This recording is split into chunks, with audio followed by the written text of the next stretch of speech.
तिरी, हे तिरी, काय आहे? अरे कॉम्प्युटरला काहीतरी झालंय वाटतं. नेहमीसारखा तो सुरू दिसत नाहीये. मला असं वाटतंय की आपण त्याचा कॉम्प्युटर वापरतो हे सीडला समजलंय आणि म्हणूनच त्यानं तो लॉक केला असेल. मेरी कम्प्युटरला बूट कर ना. ओहो, आता तो काय करायला गेलाय हे माहिती आहे मला.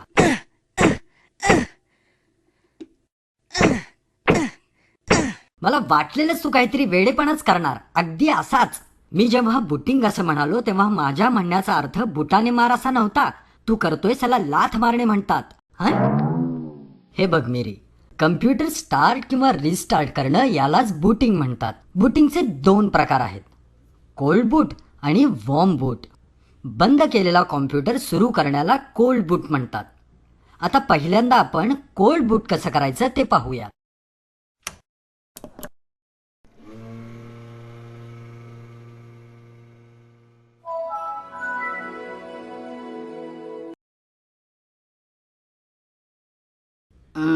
का बंद झालं हे आता?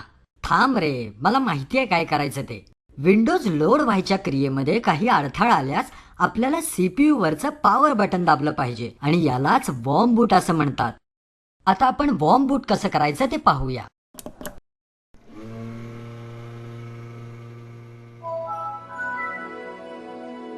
मिरी, आता मला वाटतंय की बूटिंगचा खरा अर्थ तुला समजला असेल, हो ना?